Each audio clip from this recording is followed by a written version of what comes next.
आज हम आपको भादो मास की शुक्ल पक्ष की चतुर्थी को किए जाने वाले गणेश चतुर्थी के व्रत की कथा सुनाते हैं। एक समय की बात है, धन के देवता कुबेर को अपने धन पर बहुत अभिमान हो जाता है। वो सोचते हैं, मैं दुनिया में सबसे ज्यादा धनवान हूँ, मुझे अपने धन का प्रदर्शन करना चाहिए। ऐसा सोचकर उन्हें ख्याल आता है, मेरे जितना धनवान तो कोई नहीं है, क्यों न मैं देवताओं को एक एक दिन अपने महल में भोजन का निमंत्रण दूं और सबको अपना धन वैभव दिखाऊं।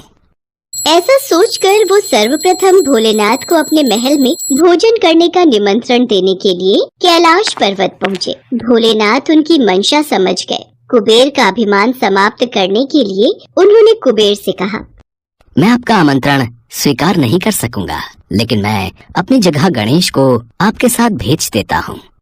ये सुनकर कुबेर ने सोचा, मुझे तो अपना धन वैभव दिखाना है, भोलेनाथ ना सही, उनके पुत्र ही सही। हाँ, ठीक है, जैसा आप ठीक समझे प्रभु।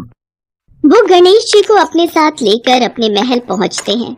महल पहुंचते ही कुबेर गणपति को अपना धन ऐश्वर्य दिखाना शुरू कर देता है। ये देख विद्या और बुद्धि के दाता गणेश जी कुबेर जी की मंशा समझ जाते हैं और अब जब गणेश जी खाना खाने बैठते हैं तो कुबेर उन्हें सोने की थाली में विभिन्न प्रकार के पकवान परोसते हैं। अब गणेश जी खाना खाना शुरू करते हैं। देखते ही देखते गणेश जी महल में बना सारा खाना खा जाते हैं। उसके बाद भी उनकी भूख शांत नहीं होती। वो कहते हैं, और खाना लाओ, अभी तो हमारा पेट भरा ही नहीं, हमें और भोजन ग्रहण करना है। महाराज, महल में बना सारा भोजन समाप्त हो गया है, घर में जो भी फल फूल आदि हैं, वो ले आओ। कुबेर जी वो भी गणपति जी को दे देते हैं। उसे खाने के बाद गणेश जी कहते हैं, परंतु मैं तो अभी भी भूखा हूँ। अब कुबेर ये समझ जाते हैं कि मैं अपना वैभव और ऐश्वर्य प्रभु को दिखाना चाहता था, इसलिए गणेश जी मुझे सीख देना चाहते हैं। वो गणेश जी से हाथ जोड़कर माफी मांगते हैं और कहते हैं, प्रभु, मैं अब कभी भी अभिमानवश ऐसा कुछ नहीं करूँगा, हमें क्षमा कर दीजिए प्रभु। हमने आपको क्षमा किया। ये कहकर गणेश जी वहाँ से अपने घर कैलाश पर्वत के लिए निकलते हैं। अब क्योंकि गणेश जी ने बहुत सारा खाना खाया था, उनका वजन बढ़ जाता है। अब वो अपनी सवारी नन्हे से मूषक पर बैठकर अपने घर कैलाश पर्वत के लिए चलते हैं। गणेश जी के वजन को संभालते हुए मूषक धीरे धीरे चलता हुआ कैलाश पर्वत की ओर निकलता है। रास्ते में मूषक का संतुलन बिगड़ जाता है और गणेश जी मूषक से नीचे गिर जाते हैं तो उनके सारे कपड़े, हाथ पैर आदि गंदे हो जाते हैं। अरे, मुझे कहीं किसी ने देखा तो नहीं? आसपास उन्हें कोई नहीं दिखता, लेकिन उन्हें हंसने की आवाज आती है। अरे, आसपास तो कोई नहीं है, फिर ये हंसने की आवाज किसकी आ रही है? गणेश जी की नजर आसमान में चंद्रमा पर पड़ती है, जो उन्हें देखकर हंस रहे होते हैं। चंद्रमा को हंसता हुआ देखकर गणेश जी को क्रोध आ जाता है। वो क्रोध में चंद्रमा को श्राप दे देते हैं, तुम्हें अपनी सुंदरता पर बहुत अभिमान है, आज से तुम्हारा ये रूप नहीं रहेगा। गणेश जी के श्राप देते ही चंद्रमा कांतिहीन हो जाते हैं। ये देख चंद्रमा को अपनी गलती का एहसास हो जाता है। वो गणेश जी से माफी मांगने लगते हैं, मुझे माफ कर दो प्रभु, मुझे क्षमा कर दो, मुझसे गलती हो गई। बार बार माफी मांगने पर गणेश जी का गुस्सा शांत होता है। वो चंद्रमा से कहते हैं, मैंने जो आपको श्राप दिया है वो पूर्ण रूप से समाप्त नहीं होगा, परंतु महीने में एक दिन आप पर श्राप का पूर्ण रूप से असर दिखाई देगा और उस दिन आप किसी को भी दिखाई नहीं देंगे। तब से चंद्रमा अमावस्या के दिन किसी को भी दिखाई नहीं देता। गणेश जी आगे कहते हैं, इसके बाद आपकी कलाएं बढ़ती जाएंगी और पूर्णिमा के दिन आप अपने पूर्ण स्वरूप में दिखाई देंगे। फिर पूर्णिमा के बाद अमावस्या तक आपकी कलाएं घटती जाएंगी। इसके साथ मैं तुम्हें वरदान देता हूँ कि हर चतुर्थी पर जब मेरी पूजा होगी तब आपकी भी पूजा की जाएगी। आपको अर्घ्य देने के बाद ही चतुर्थी का व्रत पूर्ण माना जाएगा। आज गणेश चतुर्थी है और आपने मेरा अपमान किया है, इसलिए आज के दिन यदि कोई आपको देख लेगा तो वो कलंक का भागी बनेगा। तब से लेकर आज तक चतुर्थी के दिन चंद्रमा के दर्शन नहीं किए जाते हैं। ऐसा माना जाता है कि इस दिन कोई भी चंद्रमा के दर्शन कर ले तो उसे दोष लगता है। संतोषी की मां के गुजर जाने के बाद उसके पिता ने दूसरी शादी कर ली, पर संतोषी की दूसरी मां गायत्री कड़वे स्वभाव की थी। उसे संतोषी एक आंख नहीं भाती थी। एक बार जब देखो तब पूजा पाठ में लगी रहती है, जैसे भगवान गणेश तेरी ही सुनने को बैठे हैं और घर के काम मैं कर लूंगी। तुझे तो कोई चिंता ही नहीं है। और तुमने बस एक गणेश की मूर्ति लाकर रख दी है और लगा दिया बेटी को पूजा पाठ में, जिससे घर के कामों से बच जाए। गायत्री, अगर संतोषी भगवान गणेश की पूजा करे तो उसमें क्या दोष? भगवान गणेश की पूजा करने से मन को शांति और सुख मिलता है। तुम भी इनका नाम लिया करो। मेरे पास और भी काम होते हैं, खाली नहीं हूं जो तुम दोनों के साथ अपना समय खराब करूं। संतोषी बिटिया, ला मोदक का प्रसाद दे दे, मैं दुकान होकर आता हूं। ये लो बाबा, मोदक का प्रसाद। संतोषी भगवान गणेश की बहुत पूजा करती थी और जब कभी वो दुखी होती तो उन्हीं से अपना हाल कहती। हे गणेश जी, माँ मुझसे इतना बुरा व्यवहार क्यों करती हैं? वो पूनम से तो बहुत प्यार से बात करती हैं, पर मुझे डांटती रहती हैं। पूनम गायत्री की अपनी बेटी थी और संतोषी सौतेली। ये भेदभाव हमेशा से ही गायत्री दोनों में करती थी। गणेश चतुर्थी के दिन आने वाले थे। लोग अपने घरों में गणेश प्रतिमा की स्थापना करने के लिए खरीदारी कर रहे थे। बाबा, मुझे भी गणेश चतुर्थी महोत्सव करना है, इनकी प्रतिमा की स्थापना करनी है। ठीक है संतोषी, तुम मेरे साथ बाजार चलकर प्रतिमा ले आना, ठीक है? संतोषी खुश हो जाती है और भानु प्रकाश के साथ भगवान गणपति की प्रतिमा ले आती है। अगले दिन, ये देखो बाबा, भगवान गणेश की प्रतिमा कितनी सुंदर है। हाँ बेटिया, प्रतिमा सच में बहुत सुंदर है।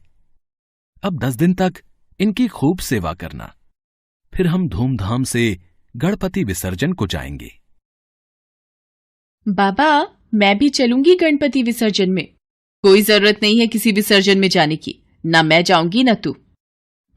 मैं भी देखती हूं तू गणपति विसर्जन कैसी करती है। संतोषी भगवान गणेश की प्रतिमा को भोग लगाती और पूजा आरती करके भोजन ग्रहण करती। एक सुबह गणपति की प्रतिमा कहाँ गई?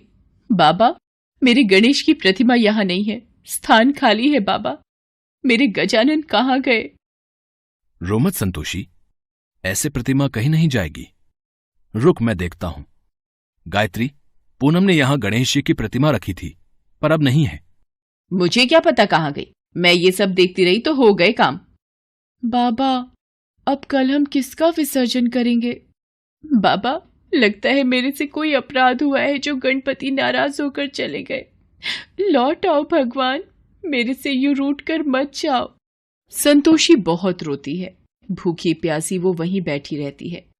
भानु प्रकाश उसे बहुत उठाने की कोशिश करता है, पर वो उस स्थान से उठने के लिए मना कर देती है। तभी उसे स्वप्न आता है। संतोषी, मुझे भी प्रसाद का मोदक और लड्डू दो ना। रुको चूहे महाराज, मैं आपको मोदक भी दूंगी और लड्डू भी। ये लो, पेट भर कर खाओ। अरे, ये प्रसाद कहाँ लेकर भाग रहे हो? रुको। अरे, ये तो उस बगीचे में जा रहा है। संतोषी का सपना टूट जाता है। वो बगीचे की ओर जाती है और मिट्टी खोदने लगती है।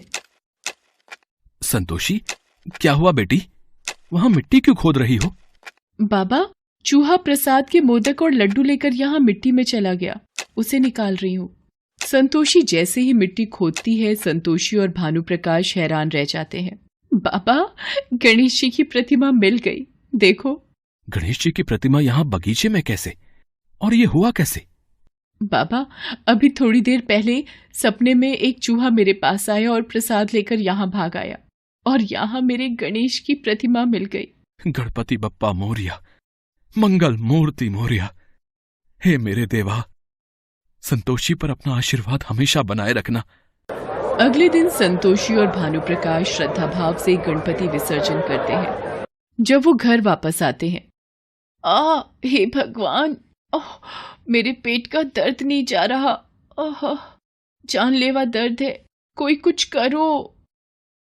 गायत्री, डॉक्टर ने जो दवाई दी है वो तुमने खा ली है ना? अब आराम आ जाएगा तुम्हें। गायत्री का पेट दर्द बंद ही नहीं हो रहा था। सुनो जी, दर्द ठीक नहीं हो रहा, कुछ करो। भानु प्रकाश पास के हॉस्पिटल में भी दिखाकर आता है, पर सारी रिपोर्ट्स ठीक थी। गायत्री की बीमारी कोई समझ ही नहीं पा रहा था। दर्द से मेरी जान निकल रही है, मेरा दर्द बर्दाश्त के बाहर हो रहा है, मैं मर जाऊंगी जी। गायत्री, सब जगह तो दिखा दिया है, मैं क्या करूं? रिपोर्ट भी तुम्हारी कुछ नहीं कह रही। माँ, ये गणपति विसर्जन के प्रसाद का मोदक खा लो, पेट का दर्द ठीक हो जाएगा। इतने बड़े बड़े डॉक्टर देख चुके हैं, दवाइयाँ ठीक नहीं कर पाई और तू ये मोदक दे रही है। गायत्री, अगर संतोषी कह रही है तो थोड़ा मुंह लगा लो प्रसाद। गायत्री जैसे ही मोदक का टुकड़ा मुंह में लेती है, उसके पेट का दर्द बिल्कुल ठीक हो जाता है। ये कैसे हो सकता है? मेरे पेट का दर्द गायब हो गया। मैंने कभी भी भगवान गणेश पर विश्वास नहीं किया, पर आज उनके नाम का प्रसाद खाकर मैं ठीक हो गई और मैंने उन्हीं गणेश भगवान की प्रतिमा को घर के बाहर मिट्टी में छुपा दिया ताकि संतोषी पूजा न कर पाए, और आज इसी के हाथों से प्रसाद खाकर मैं ठीक हो गई। गायत्री, तुमने हमेशा संतोषी को अपने से दूर रखा। तुमने गणपति महाराज की प्रतिमा को उनके स्थान से उठाकर मिट्टी में दबा दिया। शायद भगवान ने इसी बात का तुम्हें सबक दिया है कि कभी भी किसी के साथ बुरा बर्ताव मत करो। संतोषी गणेश की भक्त है, इसके हाथों तो पानी भी अमृत बन जाता है। संतोषी बिटिया, इधर आ मेरे पास, अपनी माँ को माफ कर दे। गायत्री संतोषी को गले से लगा लेती है। भानु प्रकाश और पूनम भी ये देखकर बहुत खुश होते हैं। गायत्री को अपनी गलती का एहसास होता है। सब मिलकर गणेश जी की पूजा करते हैं। गणेश चतुर्थी के उत्सव पर गणेश संतोषी के जीवन में खुशियां बिखेर जाते हैं। संतोषी की गणेश भक्ति का फल उसे प्राप्त हो जाता है।